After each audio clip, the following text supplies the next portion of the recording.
The air in the great hall was thick enough to drown in, scented with the cloying sweetness of moonbloom incense and the sharp metallic tang of ritual silver.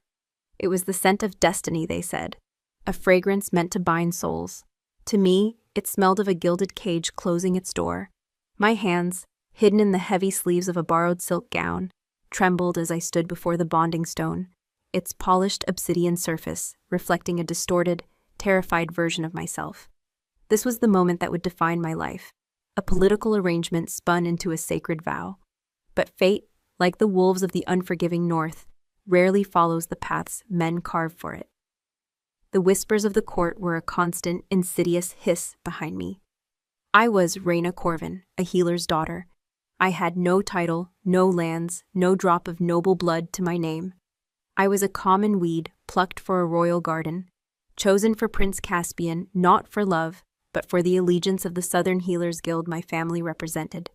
They saw me as a quiet, manageable bargain, plain, pliant, unremarkable. I tried to find strength in their underestimation. My eyes found Caspian standing opposite me. He was the younger brother, the spare prince, with a smile that could coax sunlight from a stormy sky. His hair was the color of warm honey, and his eyes held a kindness that was dangerously rare in these stone halls. When he looked at me, he saw not a political pawn, but a woman.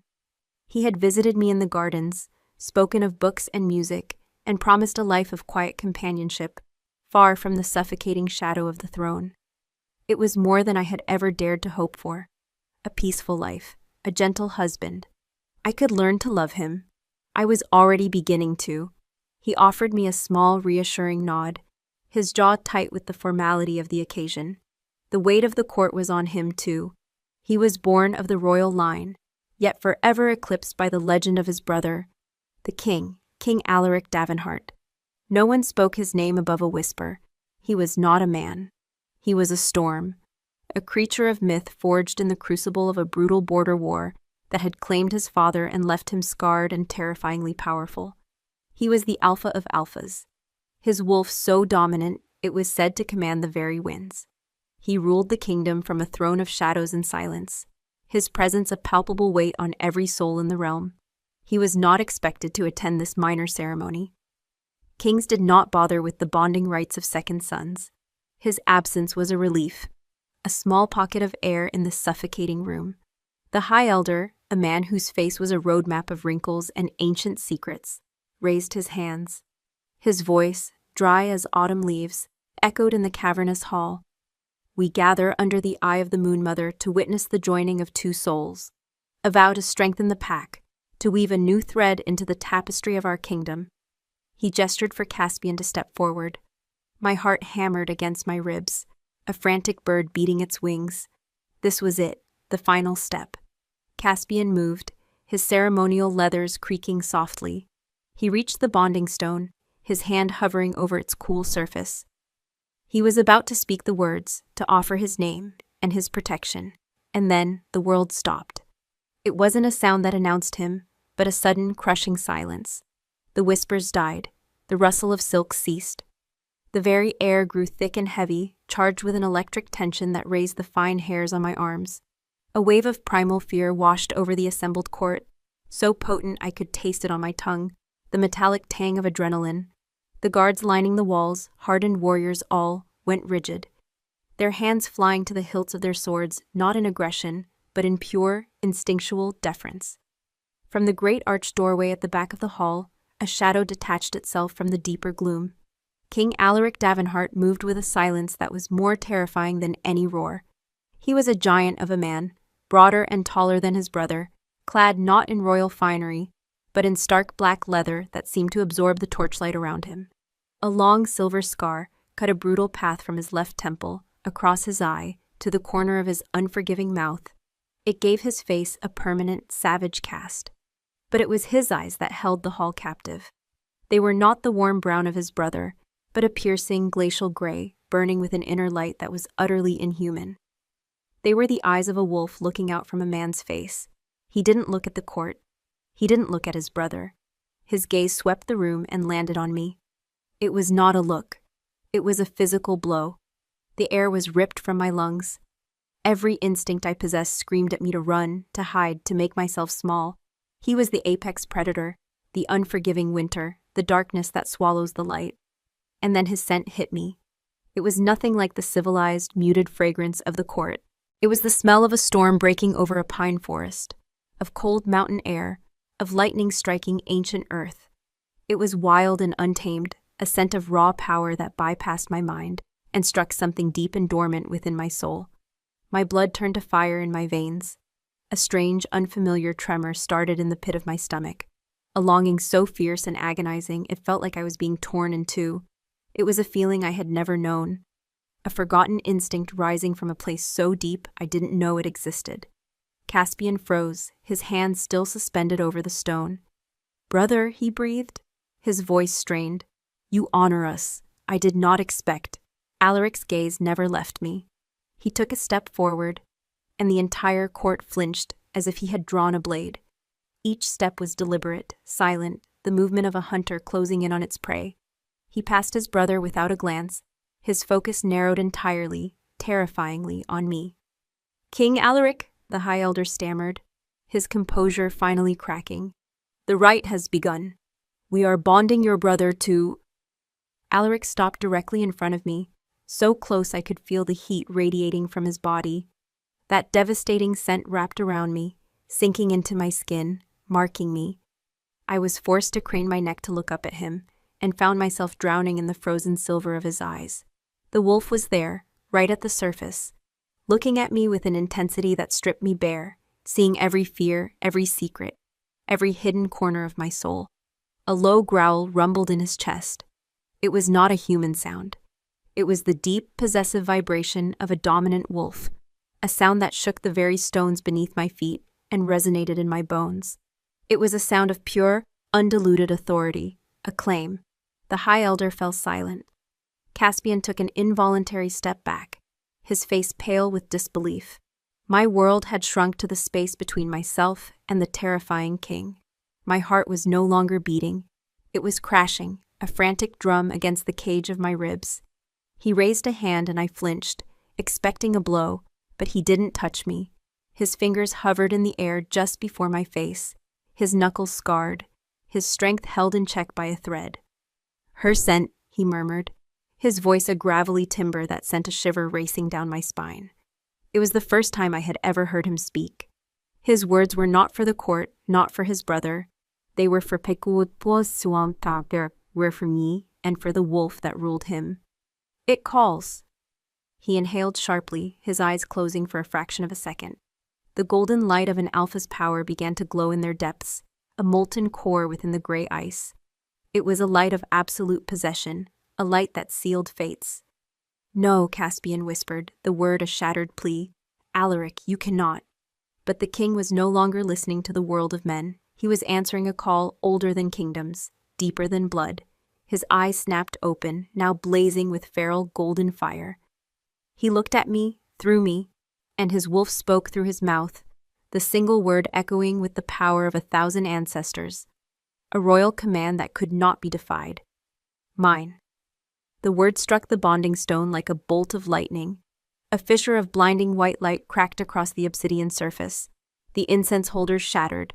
The torches flared, casting wild, dancing shadows across the hall. The bond, the sacred magic of the rite, flared to life, not for the gentle prince it was intended for, but for the savage king who had just claimed it.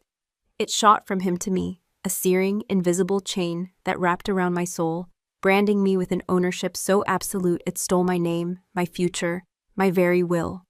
The hall erupted into chaos, gasps, cries of shock, the scrape of steel as guards drew weapons in confusion. But all I could see was the golden fire in the Alpha King's eyes. All I could feel was the burn of his claim on my soul. All I could smell was the pine and the storm that had become my entire world. The ritual was halted. The vow was broken. A war had just begun in the heart of the kingdom, and I was the spoils. He had not touched me, yet he had taken everything. The sound of the world rushing back in was a deafening roar, shouts of disbelief, the shriek of a noblewoman, the grating clang of armored guards shifting on the stone floor. The fractured bonding stone on its dais pulsed with a sick, residual light, a monument to the sacred rite that had just been desecrated.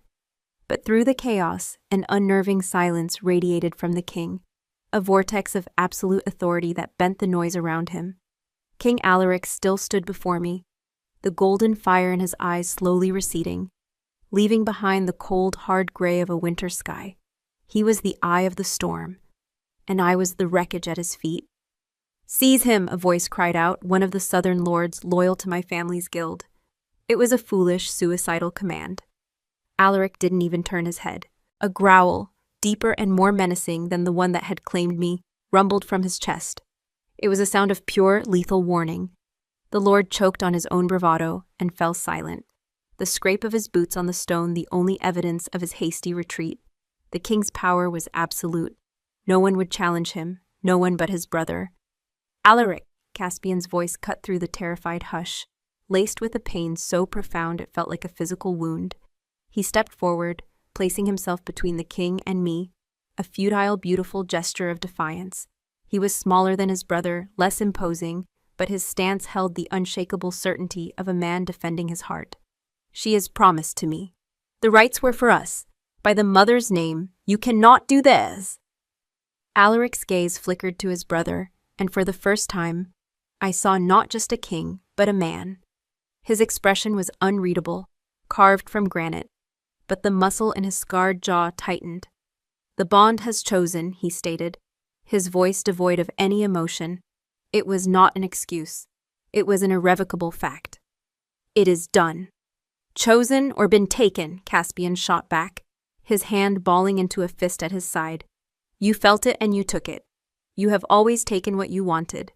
The throne, our father's sword, and now this. Is there nothing you will leave for me?"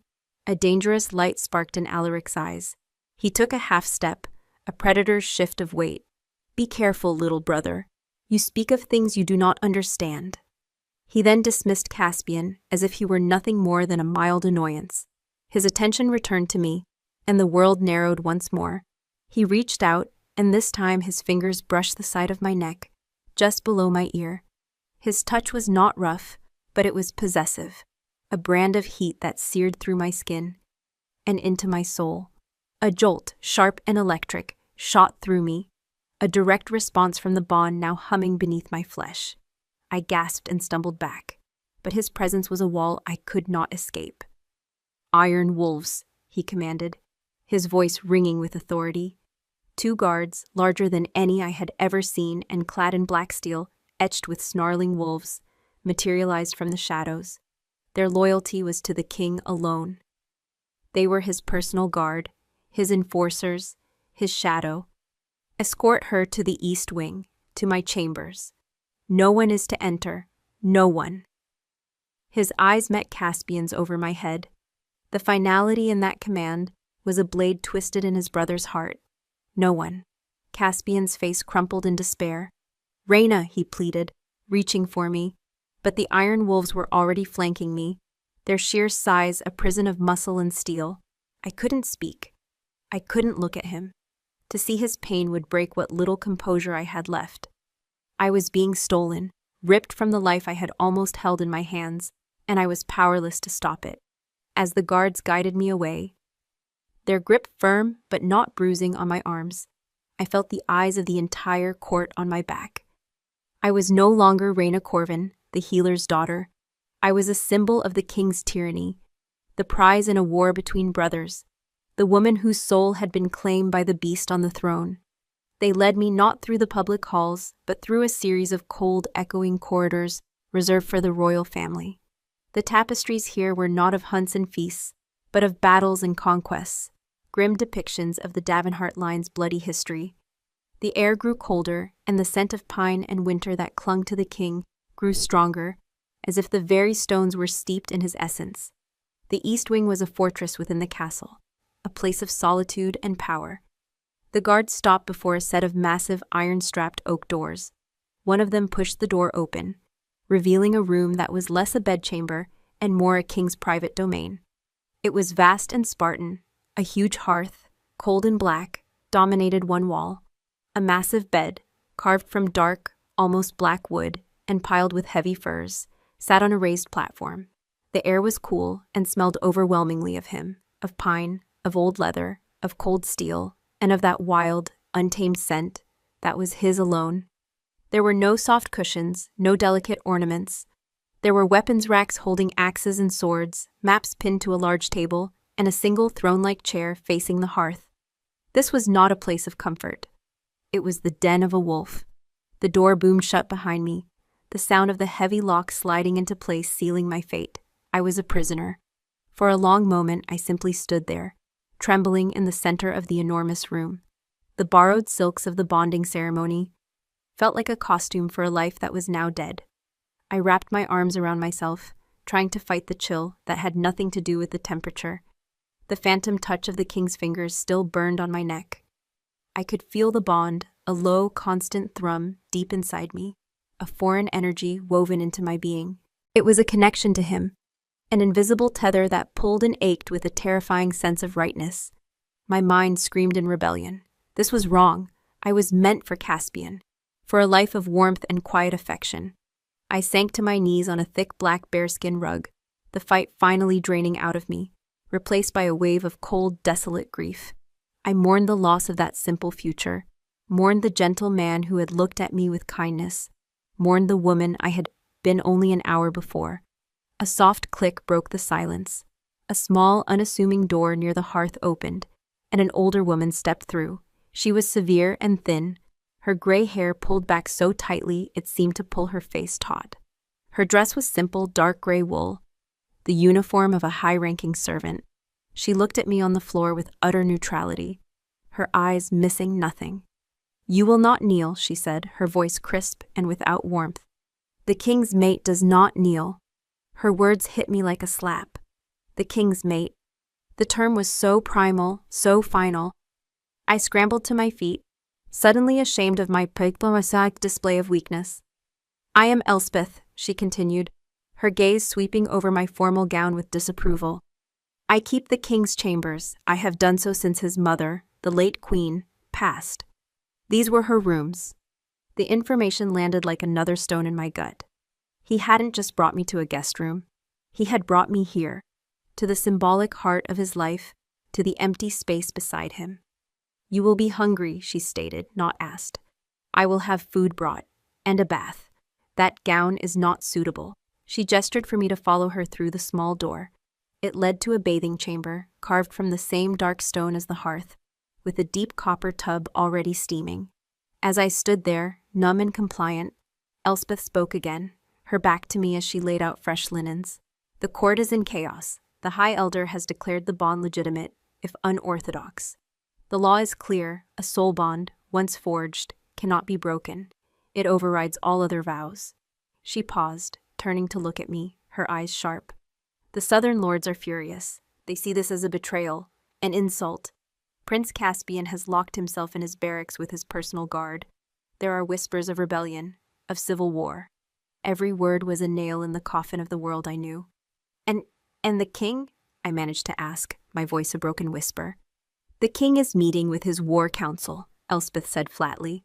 "He is preparing for the consequences of his actions, as should you." She finished her tasks and turned to leave. At the door, she stopped. "You have a healer's hands, girl. Soft. You are not made for this life. Learn to be strong, or this castle will eat you alive." The door clicked shut, leaving me alone with her chilling words and the steam rising from the tub. She was right. I was not made for this. I was a gardener, a creator of poultices, and soother of fevers. My strength was in quiet patience, not in courtly intrigue or the savagery of wolves. Hours later, dressed in a simple nightgown of soft gray wool that felt more like a shroud, I sat by the cold hearth, listening to the silence of the castle. The bond inside me was a restless thing, a low hum of anxiety and awareness that was not my own. It was his. I could feel the distant echo of his anger, his focus, his immense, controlled power. It was an unbearable intimacy, a violation of my very thoughts. The main doors opened without a sound, making me jump. King Alaric filled the doorway, his massive frame eclipsing the torchlight from the hall. He had shed his formal leathers for a simple black tunic and breeches, a sign that his work for the night was done. He looked weary, the lines around his eyes deeper than before.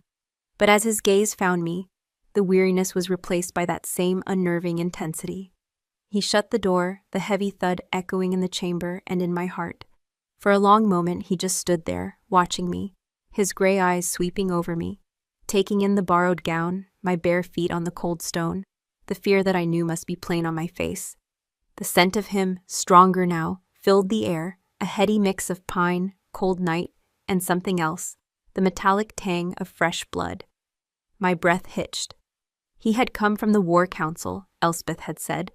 Or had he come from dispensing a more final kind of justice? He finally moved, his steps silent on the stone.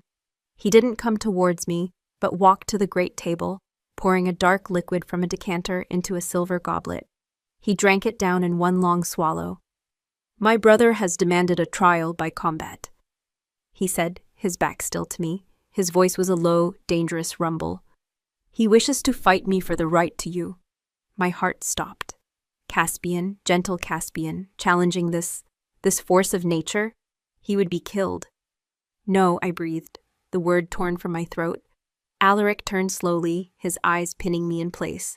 I refused, of course. What the bond has made, no blade can unmake. He sees it as cowardice. He is rallying support.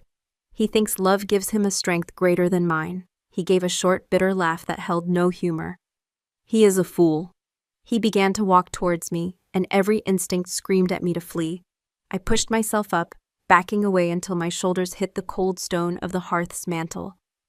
I was trapped. He stopped just beyond arm's length, his shadow engulfing me. Up close, he was even more intimidating. The silver scar on his face seemed to pulse in the low light. He studied my face, his gaze lingering on my wide, terrified eyes, my trembling lips. "You are afraid of me," he stated. It wasn't a question. I couldn't find my voice. I could only nod, a tiny, jerky movement. The truth was a living thing between us. A terrified bird caught in a predator's gaze. A flicker of some unreadable emotion crossed his face. Frustration, perhaps. Or something deeper, something akin to pain. It vanished as quickly as it appeared, replaced by a mask of cold control. He looked at the frantic pulse beating in my throat, and his eyes darkened. "Good," he growled, the single word a paradox of menace and something else I couldn't name. His voice was soft, dangerously so, a predator's whisper. "Fear will keep you alive in this court." He took one more step, closing the final space between us. He leaned in, his heat and his scent a suffocating cloud, his lips hovering mere inches from my ear. I could feel the vibration of his next words against my skin. "But it will not keep you from my bed." The words were a physical blow, more shocking than any strike. "It will not keep you from my bed." My terror, which had been a cold, numbing sea, flashed into a hot, searing spike. The healer in me vanished, replaced by a cornered animal. I flattened myself against the hearth, the rough-hewn stone biting into my back, my hands coming up in a useless gesture of defense. "No," I whispered, the sound raw and torn. He watched the defiance flare in my eyes, and a strange, grim satisfaction settled on his features. It was as if this, my fear turning to fight, was what he had expected, what he wanted. "No," he repeated, his voice dangerously soft. He took the final step, his body caging mine against the stone. He didn't touch me, but his proximity was a crushing weight. I could feel the heat of him, see the flecks of silver in his gray eyes, the way the scar tissue pulled at the corner of his mouth. "You do not have a choice, little healer." The bond was forged. The Moon Mother witnessed it. The old magic answered. "It answered you," I choked out, finding a sliver of courage in my desperation. "You took it. You tore it from him. It's not a bond, it's a theft." A muscle feathered in his jaw. For a second I thought I saw a flash of raw pain in his eyes. A deep, ancient wound laid bare. It was gone in an instant, replaced by that impenetrable mask of iron. "You think you know what this is?" he snarled, leaning closer still.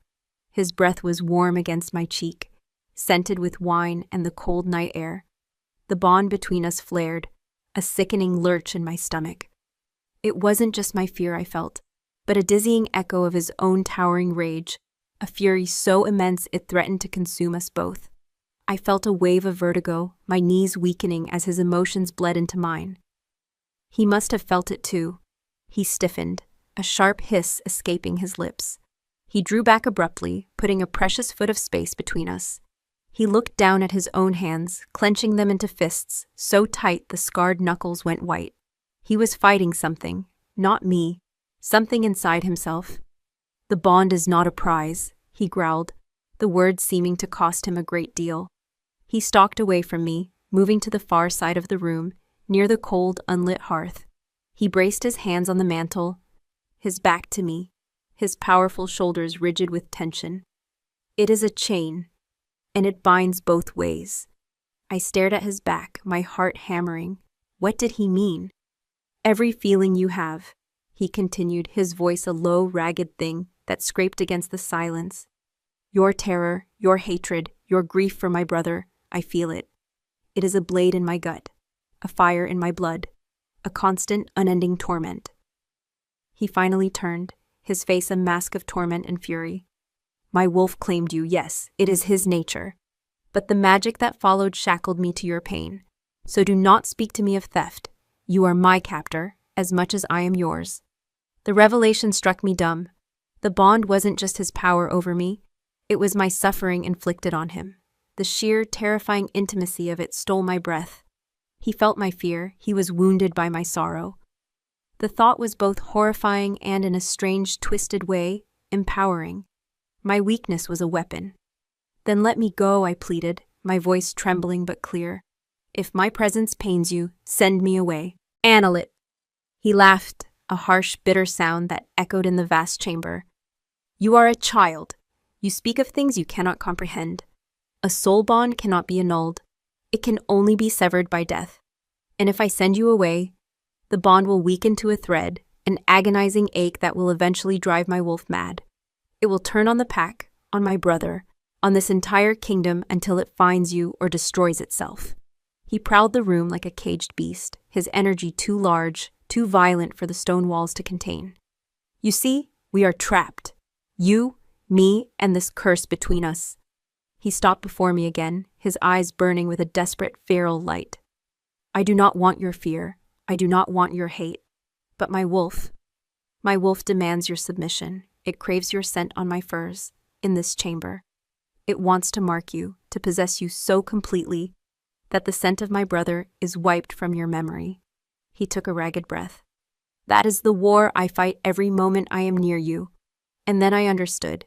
His threat about his bed, it wasn't a promise of violation. It was a confession of his own internal battle. He was at war with the most primal part of himself, and I was the battlefield. He seemed to see the understanding dawn on my face. A flicker of something, shame, perhaps, or exhaustion, crossed his features. He turned away again, running a hand over his face, obscuring the scar. "Sleep," he commanded, his voice rough with fatigue. "No harm will come to you tonight. I give you my word." He strode to the massive fur-covered bed, but he did not get into it. Instead, he pulled one of the heavy bearskin pelts from its surface and carried it to the throne-like chair by the hearth. He settled his large frame into it, the fur draped over him like a cloak, and stared into the black, empty fireplace. An alpha king, the most powerful wolf in the known world, choosing to sleep in a chair in his own chambers, to protect me from himself. The gesture was so at odds with the monster I believed him to be that it left me reeling. Numbly, I retreated to the far side of the bed, climbing beneath the remaining furs. They were heavy and smelled of him, keen in winter and cold, clean air. It should have been terrifying, but instead it felt protective. I lay there, rigid, my back to him, listening to the sound of his slow, measured breathing in the darkness. The bond between us was still there, a low thrum, but the sharp edges of his anger had softened, replaced by a vast, aching loneliness that was so profound it felt like a physical cavern in his soul. It seeped into me, a cold and desolate sorrow that was not my own, and for the first time, I did not feel fear of the king, but a strange, unwelcome pang of pity for the man. I must have drifted into an uneasy sleep, because the next thing I knew, the world was rent apart by a sound that did not belong in the deep, silent heart of the castle. The tolling of a single great alarm bell, a frantic, clanging rhythm that spoke of invasion, of attack. I shot upright, my heart seizing. In the chair, Alaric was already on his feet. The bearskin pooled at his feet. He was utterly still, a predator listening to the sounds of a threat on the wind. Shouts echoed from the corridors, faint but growing louder, followed by the unmistakable clash of steel on steel. "What is it?" I whispered, clutching the furs to my chest. "Fools," he growled, and his scent filled the room, sharp and dangerous. The smell of an alpha rising to meet a challenge. He actually did it. The main doors to the chamber burst open, not with a polite knock, but with the splintering crack of a battering ram. Two of Caspian's guards, their tunics bearing his sigil of the Silver Falcon, spilled into the room, swords raised. Their eyes were wide with a mix of fanaticism and terror. They never stood a chance. Alaric moved faster than I thought a man his size could. He was not a king anymore. He was a blur of lethal force. He disarmed the first with a brutal twist of his arm. The man's scream cut short as Alaric's fist connected with his jaw. The second guard lunged, and Alaric simply sidestepped, grabbing the man's sword arm and using his own momentum to slam him into the stone wall with a sickening crunch. It was over in seconds. Two armored men lay groaning on the floor, and the king stood over them, breathing heavily, not with exertion, but with rage. Through the broken doorway, I could see the chaos in the hall. Caspian's men were fighting the Iron Wolves. It was a slaughter. The Iron Wolves were disciplined, ruthless, moving with deadly efficiency. Caspian's men fought with passion, but it was not enough. "They're trying to start a civil war," I breathed in horror. "They are trying to get to you," Alaric corrected, his voice a low growl. He turned, and his blazing eyes found me in the bed. "To them, you are not a woman. You are a symbol, my stolen prize. If they can rescue you, they believe they can fracture my authority and force me to abdicate in my brother's favor." He strode towards me.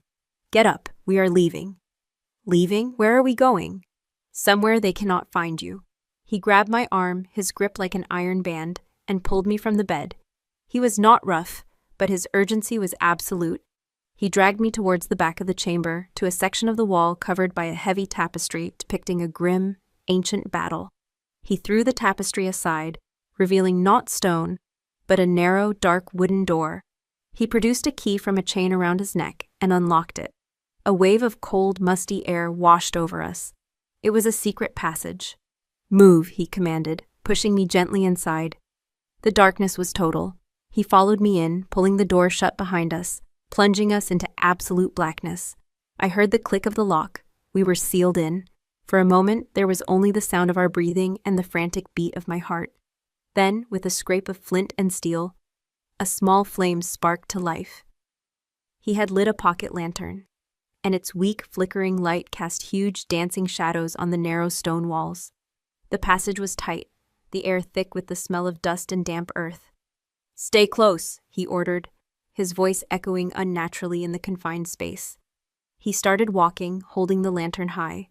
I had no choice but to follow, my hand occasionally brushing against the cold, weeping stone of the walls. The sounds of the fight faded behind us, replaced by the drip of water and the scuff of our feet. We walked in silence for what felt like an eternal, suffocating time. The passage twisted and turned, sloped downwards into the very foundations of the castle. My simple nightgown was no match for the deep subterranean chill. I began to shiver, my teeth chattering. He must have heard. He stopped, turning to face me. The lantern light illuminated his face from below, carving his features into a demonic mask of shadow and light. "Here," he said, and before I could react, he was shrugging off his heavy black tunic. He thrust it at me. "Put it on." I stared at him. He stood before me in the damp, cold dark, bare-chested. His torso was a landscape of muscle and scars. Old scars, faded and silver, crisscrossed his skin, but there was a newer one. A dark, angry gash along his ribs, sluggishly weeping blood. He'd been injured in the brief fight, and I hadn't even noticed. He hadn't even flinched. "You're hurt," I whispered, my healer's instinct overriding my fear. "It is nothing," he dismissed, his tone sharp with impatience. "Put on the tunic before you freeze." Ignoring his command, I reached out. My fingers trembling, brushed against the edges of the wound. He flinched violently at my touch, a sharp intake of breath, his whole body going rigid. The bond between us surged, But this time it was different. It wasn't his anger or my fear. It was a jolt of pure, undiluted shock. His shock. "Don't," he rasped. His voice strained, but I couldn't stop myself. He was bleeding. He was protecting me while he was bleeding. I tore a long strip from the hem of my nightgown. "Hold still," I murmured, the command automatic, the healer taking over. I gently dabbed at the blood, cleaning the edges of the cut as best I could in the dim light. He stood like a statue of granite, his breathing harsh, watching me with an expression of utter disbelief. I wrapped the strip of cloth around his torso, my fingers brushing his skin. It was warm, alive. Under my touch, I felt a deep, low vibration begin in his chest. It wasn't a growl of anger. It was a bewildered, questioning rumble, the sound a wolf makes when it encounters something it has no frame of reference for. I tied the makeshift bandage, my hands clumsy but determined. When I was done, I looked up at him. The iron mask was gone. In its place was a look of raw, unguarded vulnerability. The formidable Alpha King looked utterly lost, staring down at me as if I were the first person to touch him in 100 years. "Why?" he whispered, his voice hoarse, the single word hanging between us in the cold, dark air, heavy with the weight of 1,000 unanswered questions. My small, whispered question hung in the cavernous silence between us, heavy and fragile. "Why?" His voice had been raw, stripped of all its royal authority, leaving only the sound of a man asking a question he never expected to voice. I looked from his stark, vulnerable face to the makeshift bandage around his ribs, the white of my nightgown already darkening where it soaked up the blood. My healer's training, the bedrock of my entire life, provided the only answer I had. "You were bleeding," I said, my voice quiet but steady in the enclosed space. "It is what I do. I mend what is broken." The simplicity of my answer seemed to shatter something in him. He stared at me, his glacial gray eyes wide with a confusion so profound it looked like pain. He had expected defiance, hatred, a litany of accusations. He had not expected this, a simple act of care, an instinct to heal that transcended captor and captive. The king, the warrior, the alpha had no defense against it. For a long moment he said nothing. The only sound was the drip of water somewhere in the darkness ahead. He finally broke his gaze from mine, looking down at the tunic still clutched in his hand. Without a word, he shook it out and held it open for me. It was a command without words, but the rigid anger was gone, replaced by a quiet, grim necessity. I turned, allowing him to settle the heavy black wool over my shoulders. It fell to my knees, ridiculously large, but the warmth of it was immediate and welcome, a shield against the subterranean chill. It was saturated with his scent, that wild, clean smell of pine and winter. To wear it felt like a surrender, a brand, yet the heat seeping into my shivering skin was a comfort I couldn't deny. When I turned back, he had already composed himself, the iron mask sliding back into place, though the haunted look in his eyes remained. "This way," he said, his voice once again a low rumble of command. He took up the lantern and continued down the passage. The silence that followed was different. It was no longer just an absence of words, but a space filled with the weight of what had just passed between us. The bond, that invisible chain, hummed with a new frequency. The sharp edges of fear and anger had been blunted, replaced by a current of bewildered awareness. I could feel his confusion as if it were my own, a swirling fog of thoughts he couldn't grasp. And through it, I felt him sensing my own turmoil, the conflict between my terror of him and the healer's instinct that saw only a wound that needed tending. The passage began to widen, the air growing fresher, carrying a faint, clean scent of wet stone and something else, something green and alive. The floor became smooth, as if worn down by centuries of flowing water. Ahead, the lantern's glow was swallowed by a soft, ethereal luminescence. We emerged into a vast, breathtaking cavern. The ceiling soared into darkness, lost to sight. But the walls wept with shimmering, phosphorescent moss, casting the entire space in a soft, silver-green light. In the center of the cavern lay a perfectly still, circular pool of water, so clear it looked like a sheet of polished obsidian, reflecting the glowing moss above. The silence here was absolute, sacred. broken only by the sound of single droplets of water falling from unseen stalactites, each one landing in the pool with a soft musical chime. It was a place of deep, ancient magic, a secret heart hidden in the foundations of the world. "What is this place?" I breathed, my voice swallowed by the immense space. Alaric moved to the edge of the pool, his massive form a black silhouette against the silver glow. "The moon spring," he said, his voice low and reverent. "The source of the castle's wells. They say the first alpha of our line was born from this water, blessed by the Moon Mother herself." He knelt, trailing his scarred fingers through the surface. The water did not ripple so much as cling to his skin like liquid moonlight. "It is a place of beginning and of ending." He looked at me over his shoulder, his eyes reflecting the cavern's ethereal light, making them seem like chips of polished silver. "No one has been here for 100 years. The entrance was sealed after the Red Rebellion. Only the king knows the way." He was sharing a secret, a piece of his kingdom's soul. He was showing me that he trusted me not to betray this place, or perhaps that he knew the bond made it impossible for me to. I walked slowly to the other side of the pool, keeping the water between us, and sat on a smooth, moss-covered stone. The tunic he'd given me was a heavy weight, a cloak of his power that I was beginning to realize was also a cloak of his solitude. "Why bring me here?" I asked, my voice barely a whisper. He rose and walked around the pool, his steps measured, deliberate. He did not stop until he was standing before me, looking down. The sheer scale of him was still intimidating, but the frantic, panicked edge of my fear had subsided, replaced by a tense, wary curiosity. "Because up there," he gestured vaguely toward the direction we had come, "is a world of lies, of politics and betrayal. My brother uses the word love as a weapon, and the lords use loyalty as a mask for their greed." He crouched before me, bringing us to eye level. The proximity made my breath catch, but his gaze was steady, searching. "Down here there are no lies. There is only the stone, the water, and the bond. And I need you to understand what the bond is." He reached out, not to touch me, but gesturing to the space between our chests. "When my wolf smelled you in the Great Hall, it was not a choice. It was a recognition. An instinct older than this castle, older than my family's crown." His voice grew rougher, thick with an emotion I couldn't name. "My wolf is damaged. It was forged in the fires of the Northern War.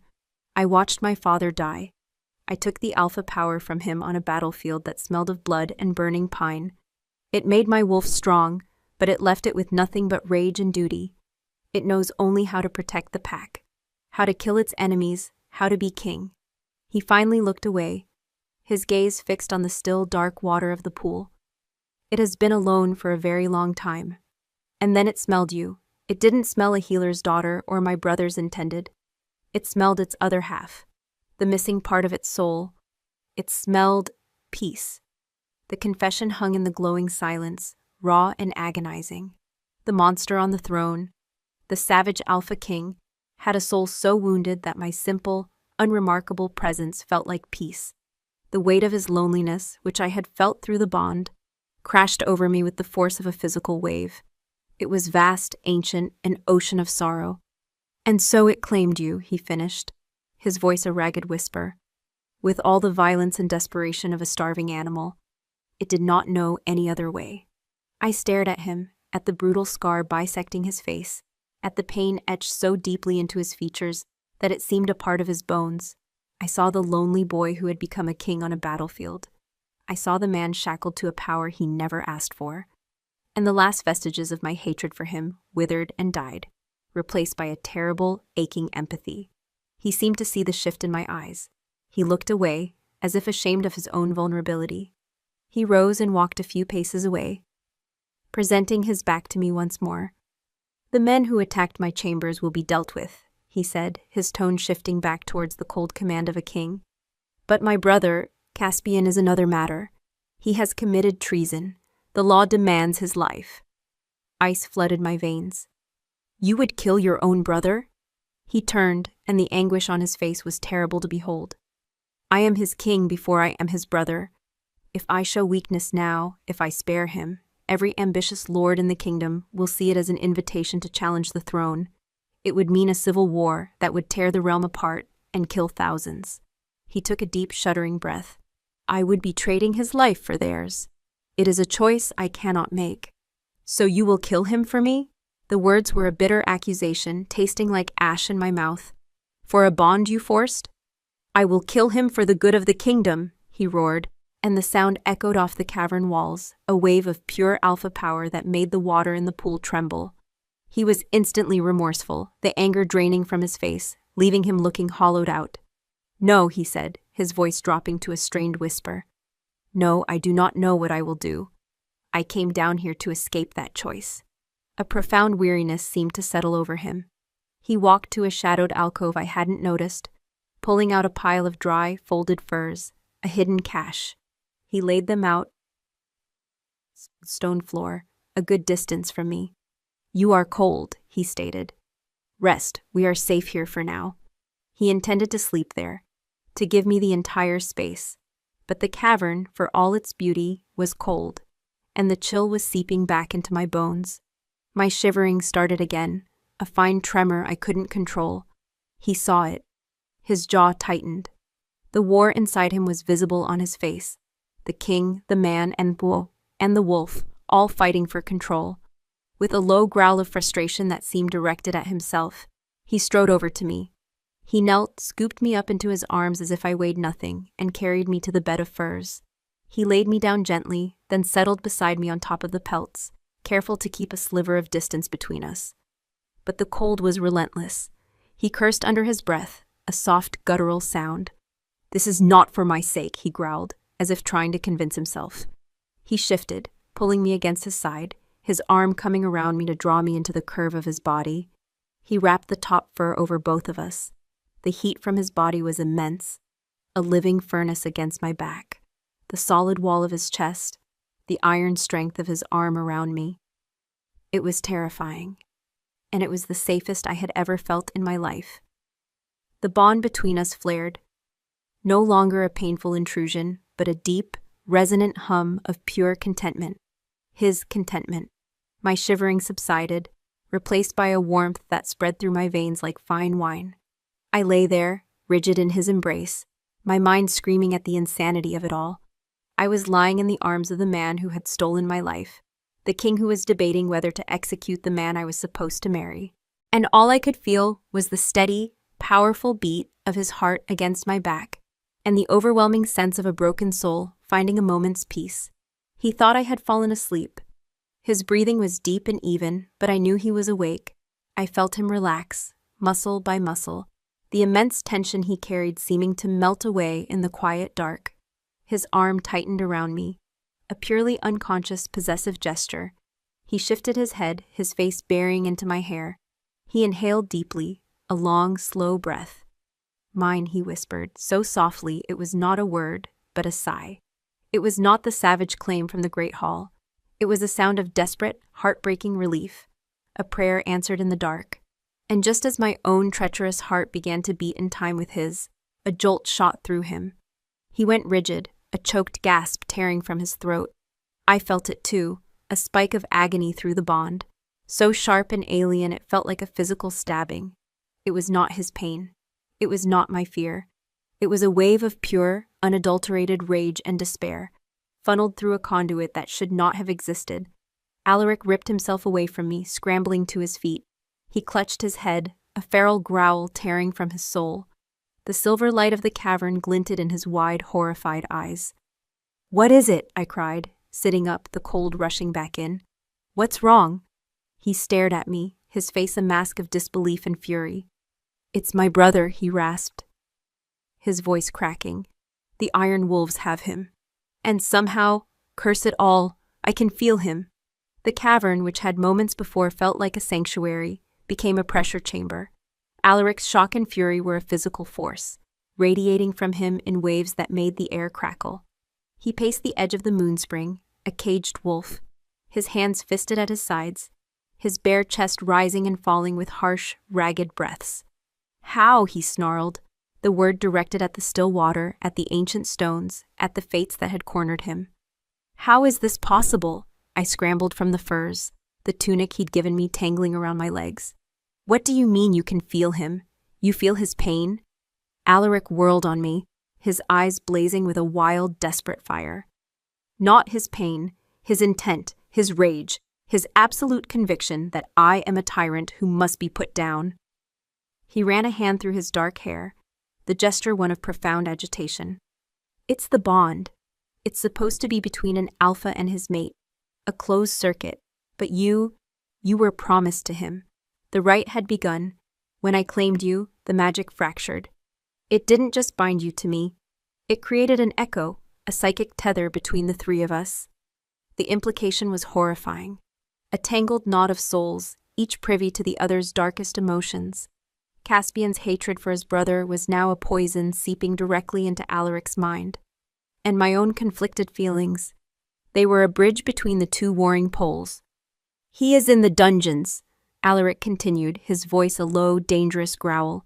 Chained. And every ounce of his fury, his sense of betrayal, is screaming in my head. He is calling me a coward, a monster, a kinslayer. He slammed his fist against a rock wall, the sharp crack echoing through the cavern. He didn't even flinch, though blood welled on his scarred knuckles. He is trying to drive me mad. And it was working. I could feel the assault through the bond, the relentless drilling hatred from Caspian, amplified by Alaric's own guilt and torment. It was a feedback loop of agony. Caspian, trapped and powerless, was using the one weapon he had left, his own righteous fury, funneled through an arcane connection he couldn't possibly understand. You have to stop it, I said, taking a hesitant step towards him. You're the Alpha King. Can't you block it? Block it? He gave a harsh, mirthless laugh. To block him would be to block you. It is the same path. I would be cutting myself off from the only thing that keeps my wolf from tearing this castle apart to get to him. He stopped pacing and looked at me, his eyes filled with a terrible, stark clarity. He has given me the choice I sought to avoid. Let his poison fester until it destroys me from within, or end it. End him. The weight of that decision settled in the cold air between us.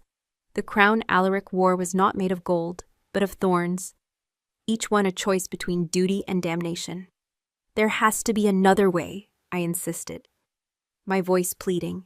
I was thinking of Caspian's kind smile, of his promise of a quiet life, of the gentle man who was now facing death because of a love he felt for me. The guilt was a physical sickness in my stomach. There is no other way, Alaric said, his voice flat and devoid of hope. The law is absolute. Treason demands a life. The pack demands a strong alpha. An alpha who cannot control his own bloodline is no alpha at all. He walked back to the furs and picked up the tunic he had insisted I wear, turning it over in his hands. His scent, pine and winter, clung to the fabric. This was a mistake, he said, his voice low. Bringing you here. Seeking a moment of peace. Peace is a luxury kings cannot afford. He began to walk back toward the narrow passage, his stride long and purposeful. He had made his decision. Wait! I cried, running to catch up, my bare feet slapping against the cold, damp stone. What are you going to do? He stopped at the mouth of the tunnel but did not turn. I am going to be a king, he said, and the finality in his voice was like a death knell. He was going to execute his brother. A wave of nausea and despair washed over me. I couldn't let that happen. Caspian's only crime was loving me. His blood would be on my hands. Take me with you, I said, the words tumbling out before I could think. He turned slowly, his face an unreadable mask of granite. This is not a spectacle for you to witness. No, I agreed, my voice shaking but firm. It's a sentence I must hear. I am the cause of all this. I will not hide in a cave while a man dies for my sake. If you are to be his executioner, then I will be his witness. It was a challenge, a foolish and emotional one, but it struck a chord in him. He studied me for a long moment, the conflict churning in his gray eyes. Perhaps he saw it as a penance for myself, or perhaps my presence was a torment he felt he deserved. So be it, he growled. But do not think your tears will sway me. The journey back up through the secret passages was an ordeal of suffocating silence and dread. Every step took us closer to an unthinkable conclusion. The psychic noise from Caspian grew louder, a constant thrum of hateful accusation that beat against my skull. Through Alaric I could feel it all, a a relentless battering against his iron control. He walked ahead of me, a stoic silhouette, but I could feel the tremors of the war raging within him. We emerged not into his chambers, but into a small, dusty antechamber behind the castle's main guardroom. The sounds of the fortress were muted here. The distant clang of a smith's hammer, the murmur of voices. Alaric pushed open the heavy oak door, and we stepped into the torchlit reality of the castle. 2 of his iron wolves stood guard. They snapped to attention, their eyes widening in surprise at my appearance. Dressed in the king's own tunic, but their discipline was absolute. They said nothing, their gazes fixed forward. "The prince," Alaric commanded. "Where is he?" "Deep cells, my king," one of the guards replied, his voice a respectful baritone. "Level 3, secure and isolated." "Prepare the executioner's block in the lower courtyard," Alaric said, his voice as cold and hard as the stones around us. "At dawn." The guard's face remained impassive, but his eyes flickered with shock. He nodded once. "By your command." My blood ran cold. Dawn. It was only hours away. Alaric turned to me. "You wish to be a witness. You will have your chance. But first, you will see the full price of my brother's folly." He strode toward the dungeons, and I had no choice but to follow, a ghost in his wake. The iron wolves fell into step behind us, their armored boots echoing on the stone, a grim procession. We descended flight after flight of spiraling stone stairs, the air growing colder, damper, thick with the smell of mildew and despair. The deep cells were a place of nightmares. The torchlight barely penetrated the oppressive gloom. The sounds of suffering were a constant low murmur, a cough, a sob, a madman's quiet laughter. Alaric walked through it all as if he were deaf and blind to it. His focus narrowed on his destination. They stopped before the last cell, a cage of thick, rust-eaten iron bars set into the living rock. And there was Caspian. He was chained to the wall, his wrists held high by heavy manacles. His fine clothes were torn and filthy, his face bruised and swollen. But it was his eyes that undid me. When he looked up and saw us, they were not the warm, kind eyes I remembered from the garden. They were filled with a burning, incandescent hatred, directed solely at the brother who stood before him. "Kinslayer!" Caspian spat, the word of venomous curse. His voice was hoarse. "Have you come to gloat before you murder me in the dark?" "The sentence will be carried out at dawn in the courtyard, as the law demands," Alaric stated, his voice devoid of all emotion. He was no longer a brother, only a king delivering judgment. Caspian's hateful gaze shifted and found me standing half-hidden behind Alaric. His expression fractured, the hatred momentarily replaced by a look of profound, agonizing betrayal. "Reina," he breathed, his voice breaking. "You are with him? You wear his colors? After everything, you chose the monster?" "I didn't choose, I whispered, the words lost in the cavernous dungeon. "She did not choose, Pant," Alaric said, his voice a low growl of warning. "This is between you and me, brother. Leave her out of it."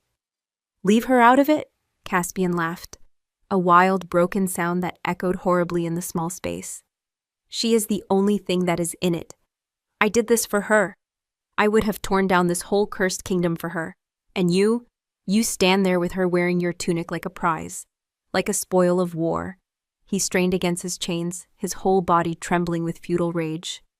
"Tell me, monster, did you force her? Does she cry for me when you take her to your bed?" The crude, desperate words were meant to wound, and they struck their mark. I flinched as if slapped. Alaric went rigid, a growl building in his chest so deep and savage it was barely human. The psychic link between them exploded with a feedback of pure, murderous rage. Alaric's and Caspian's hatreds met and magnified, and I was caught in the crossfire. The pain was so intense I cried out, clutching my head as the world spun. Alaric reacted instantly. He took a step back from the cell, turning to me, his own face pale and strained. "Enough," he bit out, not to me, but to the connection that bound them. He grabbed my arm, his grip hard, and pulled me away from the cell, back towards the stairs. "Run back to him, Reina!" Caspian's voice screamed after us, a litany of torment and fury. "Hide behind your new master, but know this. When my head falls, my blood will be on your hands as much as his. I curse you both. I curse you." We fled the dungeons, the sound of his curses chasing us up the spiraling stairs. When we finally reached the main level, the air felt clean and fresh, but I was still choking on the poison from below. Alaric dragged me back to his chambers, the broken door a stark reminder of the night's violence. He released me in the center of the room. He was breathing heavily, his control shattered. The constant assault from his brother, combined with the confrontation, had pushed him to his limit. "You see?" he rasped, his eyes wild. "You see what he has become? There is no reasoning with him. There is only this madness." "He is mad with grief," I cried, tears finally streaming down my face. "You took everything from him, his bride, his future, and now you mean to take his life. What did you expect? Gratitude? I expected him to understand duty, Poir," he roared. "I expected him to understand that some things are bigger than what our hearts desire. I have sacrificed everything for that crown, my youth, my peace, my own damned soul, and he would throw it all away for a pretty face he has known for a week." The words were brutal, but they rang with the terrible weight of truth. His truth. I sank to my knees, all the fight gone out of me, replaced by a hollow, aching despair. Dawn was coming. A good man was going to die. And a king was going to be forced to kill his own brother, a deed that would haunt him for the rest of his days. The bond, this cursed soul bond, would ensure he felt every last second of his brother's terror and his own self-loathing. It was a tragedy with no heroes, only victims. Alaric stood over me, his chest heaving, the war inside him reaching its bloody climax. I looked up at him, my vision blurred by tears. "Please," I begged, the word a shattered remnant of hope. "Don't do it. There has to be a punishment other than death. Exile him, strip him of his title. Anything but this. Don't make yourself a kinslayer for me." He stared down at me, his face a mask of pure agony. My plea, my grief, was a torment to him, another blade twisting in his gut. I saw the moment his will broke. Not the king's will, the man's, the brother's. With a choked cry, he turned and swept a silver decanter from a nearby table, sending it crashing against the stone wall, where it shattered, spattering the wall with dark red wine like blood.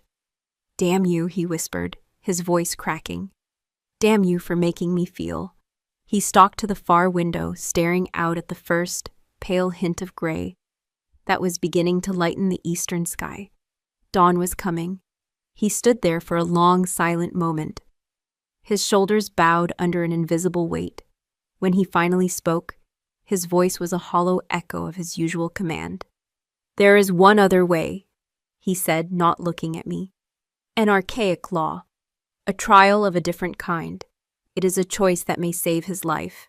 He finally turned, and the look in his eyes was so bleak it stole my breath. "But it will likely cost me my own." His words hung in the air, a sliver of impossible hope in the suffocating despair. "It will likely cost me my own." I rose from my knees, my own sorrow forgotten in the face of the stark, bleak resignation in his eyes. "What is it? What law?" He didn't answer immediately. He walked to the broken door of his chamber and stared out into the hallway, where the first true rays of dawn were beginning to slice through the gloom.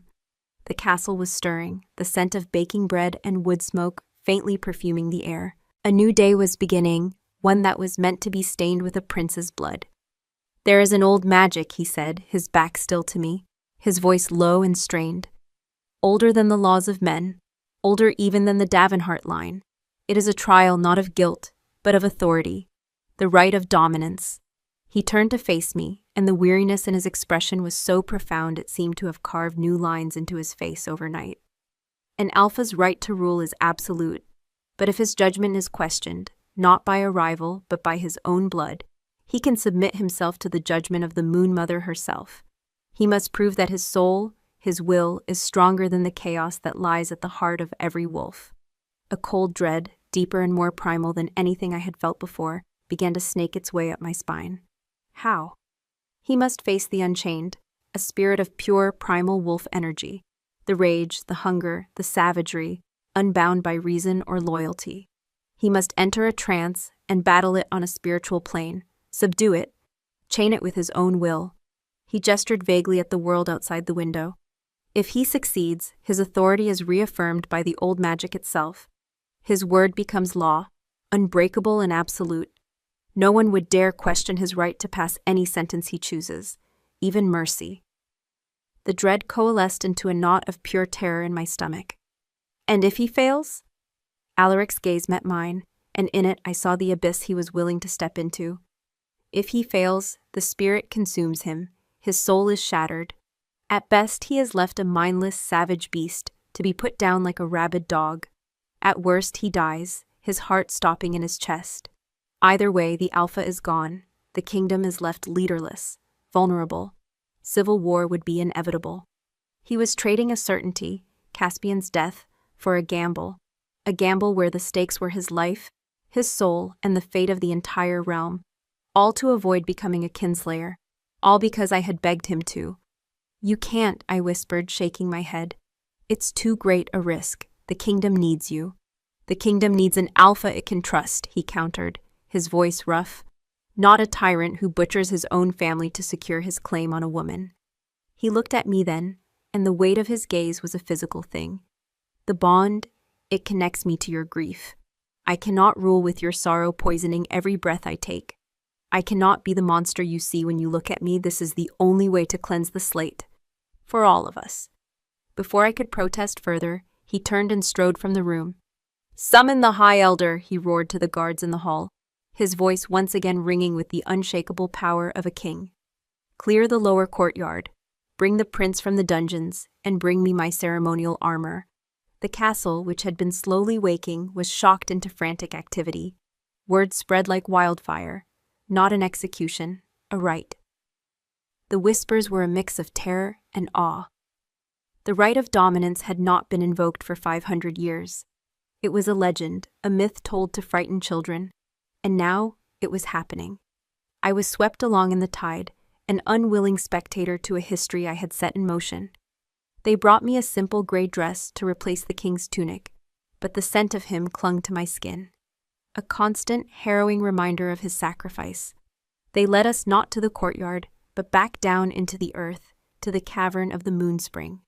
The High Elder was already there, his ancient face grim, flanked by 2 acolytes who were laying out ritual objects on the stone floor, bowls of salt, bundles of dried wolfsbane, and a ceremonial blade forged from meteorite silver. Caspian was brought in, flanked by 4 iron wolves. His chains had been removed, but he was still bruised and disheveled. When he saw the scene in the cavern, his defiant hatred faltered, replaced by a look of stunned confusion. What is this mockery? He demanded, his eyes finding Alaric, who was standing by the edge of the pool. Alaric had donned a simple harness of black leather over his bare chest, leaving the makeshift bandage I had tied for him in place. He wore no crown, no emblems of his office. He was stripping himself down to the man, to the wolf. This is not mockery, brother, Alaric said, his voice echoing in the vast, silent space. This is my answer. You have questioned my right, my honor. I will not prove it with your blood, but with my own soul. The High Elder stepped forward, his voice a dry rustle. Your Majesty, King Alaric, by the ancient laws, do you willingly submit yourself to the right of dominance to reaffirm your authority as Alpha of this realm? I do, Alaric said, his voice clear and steady. And you, Prince Caspian, the Elder said, turning his gaze on the younger brother, do you accept this trial as a final judgment upon your life and your claim? Caspian stared at his brother, at the grim determination on his face, at the sacred, terrifying preparations. The full weight of what Alaric was doing seemed to finally crash down on him. This was no political maneuver. This was a potential suicide. His righteous fury seemed to evaporate, leaving behind a young man horrified by the consequences of his own actions. Yes, Caspian stammered, his voice barely a whisper. I accept. The rite began. The acolytes chanted in a low, guttural language that vibrated in my bones. The High Elder drew a circle of silver dust and salt around the pool's edge. I was made to stand just outside it, beside a shaking and pale Caspian. Alaric met my eyes one last time, across the glowing cavern. There was no fear in his gaze, only a vast, lonely resolve. Then he turned and walked into the center of the Moonspring. The water, clear as glass, rose to his waist. He closed his eyes, tilted his head back, and let out a long, slow breath. The chanting intensified, and the world changed. Through the bond, I felt the shift. It was as if a door had opened in Alaric's soul, a door to somewhere cold and dark and utterly savage. A wave of raw, primal energy flooded the connection between us. It was the Unchained. It felt of endless winter, of blood on snow, of a hunger that could never be sated. It was the wolf without a pack, without a name, without a soul. And it was ancient and powerful, and it hated him. Alaric's body went rigid in the water. A low growl tore from his throat, not his own, but something higher, more feral. His muscles corded, his hands clenched into claws. He was fighting it. I could feel the battle as if it were happening inside my own mind.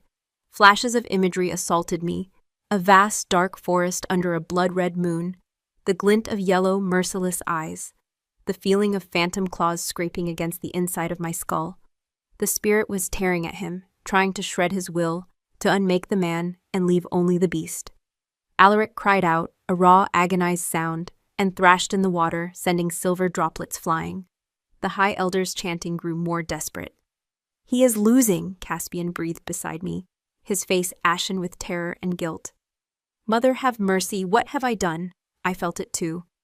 Alaric's presence through the bond was fraying, his consciousness being overwhelmed by the sheer, brutal force of the primal spirit.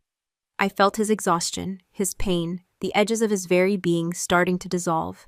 He was dying, the king was being broken, and I knew with a certainty that defied all reason that I could not let it happen. He had called my essence peace. If his torment could flow to me, then my peace could flow to him. "No," I whispered. Ignoring the High Elder's frantic shout, I broke through the silver circle and ran into the water.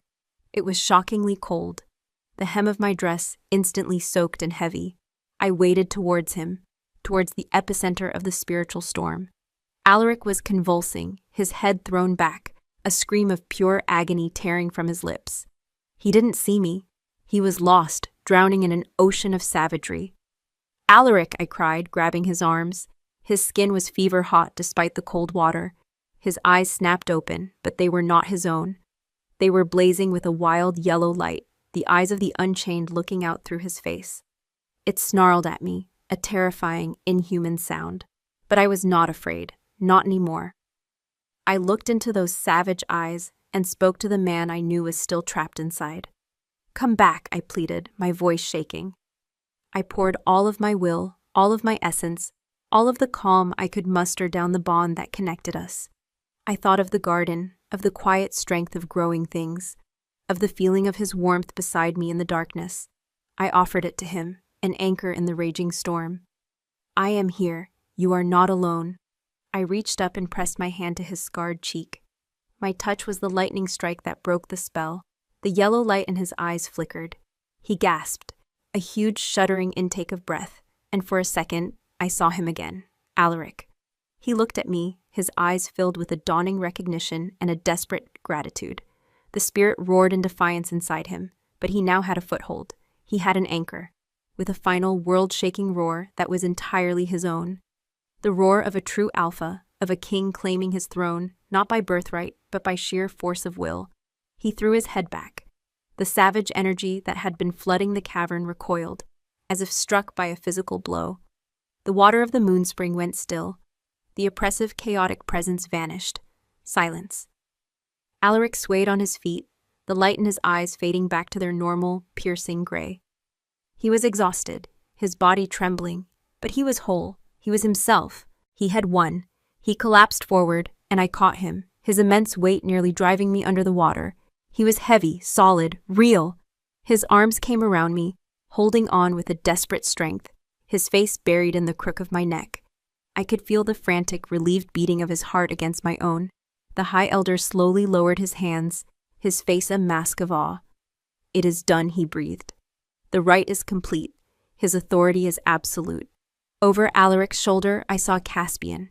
He had fallen to his knees, his face buried in his hands, his shoulders shaking with silent, racking sobs. The hatred was gone, scoured away by the terrible, beautiful truth of his brother's love. Alaric finally stirred, pushing himself upright, though he kept one arm firmly around my waist, keeping me anchored to his side. He turned, his body shielding mine, and faced his brother. His voice was quiet, stripped of anger, heavy with the toll of the battle he had just won. "Prince Caspian Davenhart," he said, and the authority in his voice was now woven with the fabric of ancient magic. "For the crime of treason against the crown, I sentence you, not to death." Caspian looked up, his face streaked with tears. "I sentence you to life," Alaric continued. "You are stripped of your title and your claim.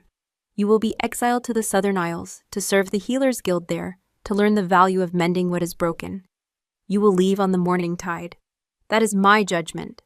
That is the law." It was a sentence of unimaginable mercy, a sentence of hope. Having delivered his judgment, Alaric's attention turned fully to me. He looked down at me, still held firmly at his side in the sacred waters of the moonspring. The water dripped from his hair, tracing the line of his scar.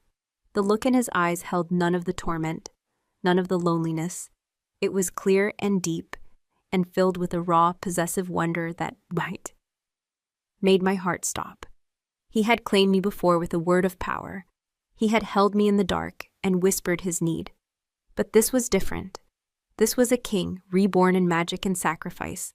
Looking at the woman who had anchored his soul, he lifted a hand, his fingers gently tracing the line of my jaw, his touch sending a tremor through my entire body.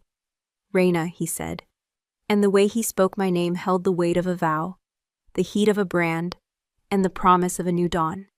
The first snows of the following winter fell like a blessing, blanketing the castle and its grounds in a profound, hushing silence. From the tall, arched window of the royal solar, I watched the flakes drift past the glass, each one a unique and fragile star. A year ago, this view would have been from a prison. Today, it was from a home. The room was warm, a great fire crackling in the hearth, chasing away the chill and filling the air with the scent of pine and burning oak. It was a scent I no longer associated with fear, but with safety, with him. My fingers, tracing the frost patterns on the cold pane, were steady. The trembling girl who had stood before the bonding stone was a ghost, a memory from another lifetime. In her place was a woman who had walked through fire and found her own strength in the ashes. A healer who had learned that some wounds were not of the flesh. A queen. A soft click of the door announced his arrival, though I had felt his approach moments before. A warm, familiar presence moving through the stone halls, a quiet hum along the bond that now connected us. It was no longer a chain of torment, but a silver cord of shared thoughts and emotions, a constant, comforting music beneath the noise of the world. Alaric entered not with the crushing authority that once silenced rooms, but with the quiet grace of a predator at ease in its own territory. He had come from a meeting with the War Council, and he still wore his black leathers, but the weight of the crown seemed to rest more lightly on his shoulders these days. He stopped in the center of the room, his glacial gray eyes finding me by the window, and the harsh lines of his face softened. The king receded, and my husband stood in his place. "The snow is early this year," he said, his voice a low rumble that was as much a part of me as my own heartbeat. "The northern mountains send their regards," I replied, a small smile touching my lips. I turned from the window and walked towards him. "The grain shipments from the south have all arrived. The storehouses are full. The people will be warm and fed this winter." He watched me approach, a look of quiet wonder in his eyes that had never entirely faded.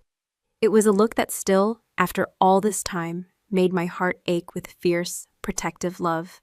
He reached out, his large scarred hand gently cupping my jaw, his thumb stroking the curve of my cheek. "My wheat queen," he murmured, always thinking of the pack. My influence had been a quiet one, a gentle tide that had slowly turned the currents of his court. I had established new infirmaries, revived the ancient knowledge of the healers' guilds, and taught that strength was not just in the sword, but in the hand that mends. Alaric, in turn, had tempered my idealism with his pragmatism, teaching me that a soft heart must be protected by a strong hand. We were two halves of a whole, a balance of winter and spring, of iron and earth. "There was a letter," I said, my hand covering his, "delivered with the last shipment from the Southern Isles." His expression became guarded, the memory of his brothers still a tender place in his soul. I led him to the table by the fire, where a single piece of parchment lay. He picked it up, his gaze scanning the familiar, elegant script. It was the third letter Caspian had sent in the year of his exile. The first had been stiff and formal, the second full of a reluctant, burgeoning understanding. This one was different. I watched Alaric's face as he read. I saw the tension in his jaw ease, the hard line of his mouth soften. When he was finished, he let out a long, slow breath and handed the letter to me. "Brother," it began, "the storms here are relentless, but the people are resilient. I have learned more about setting a bone and stitching a wound in a month than I ever learned of statecraft in a decade. It is humbling work. It is good work. The guildmaster is a stern old woman who says I have the hands of a prince, and she does not mean it as a compliment. But she is teaching me. I delivered my first child last week, a healthy boy. His parents, simple fisherfolk, thanked me with tears in their eyes. They did not care that I was once a prince. They only cared that I had helped them. For the first time in my life, I feel I have a purpose that is truly my own, not one I was born to. I have heard news of the kingdom. They say the harvests are strong and the people content. They say the Alpha King rules with a firm hand and a just heart. They say his queen has the gift of healing. I am glad. You are what the kingdom needed. I see that now. I was a fool, blinded by pride and a love that was never meant to be mine. Fate chose its path, and I tried to stand against the tide. I am sorry, Alaric, for everything. Tell Reyna. Tell her I hope she has found the peace she deserves. I believe I am beginning to find my own. Caspian. Tears welled in my eyes as I finished reading. The wound between the brothers, which had nearly torn the kingdom apart, was finally beginning to heal. Alaric took the letter from my trembling fingers and placed it gently in the fire. We watched the parchment curl and blacken, the words turning to ash and smoke, releasing the last ghosts of the past into the winter air. "He is where he was meant to be," Alaric said, his voice thick with an emotion he rarely showed. "As are we," I whispered. He pulled me into his arms, holding me tightly against his chest. I rested my head against the solid wall of his muscle, listening to the steady rhythm of his heart. The brutal scar on his face was just a part of him now, a map of the man who had survived, who had fought a war inside himself and won. He was no longer just the feared Alpha King. He was my king, my protector, my Alaric. He tilted my chin up, his gray eyes searching mine. "Do you ever regret it?" he asked, his voice a low, vulnerable whisper he saved only for me in the quiet moments when the crown was set aside. "The life you might have had with him, the garden, the quiet?" I thought of the gentle prince and the simple life he had offered. It had been a beautiful dream, but it was not my reality. My reality was this magnificent, complicated, and wounded man whose soul was now intertwined with my own. It was a life of storms and battles, of duty and sacrifice, but it was a life of profound, earth-shattering love. "My place was never in a quiet garden," I said, my voice clear and certain. I reached up and gently traced the silver line of his scar. It was here, mending a king who carried the wounds of a whole kingdom. A shudder went through him, a release of the last, deepest tension he had carried. He leaned down and his lips met mine. The kiss was not the desperate, possessive claiming of a beast, but the deep, knowing kiss of a man who had found his harbor. It spoke of gratitude, of reverence, of a love forged in chaos and tempered into something unbreakable. He lifted me into his arms and carried me to the great fur-covered bed, which had once been the site of my terror and was now our sanctuary. He laid me down, his body covering mine, a welcome, protective weight. The fire cast a warm, flickering glow over us, the snow falling softly outside the window, blanketing the world in white. He looked down at me, the alpha, the king, the man, all the parts of him finally at peace, finally whole. And in the depths of his winter-gray eyes, I saw my own reflection. I was not a prisoner. I was not a prize. I was the keeper of his heart, the anchor for his soul. "Mine," he whispered against my lips. The word was not a claim of ownership anymore. It was an echo of a vow, spoken in the dark and now brought into the light. It was a promise. It was forever.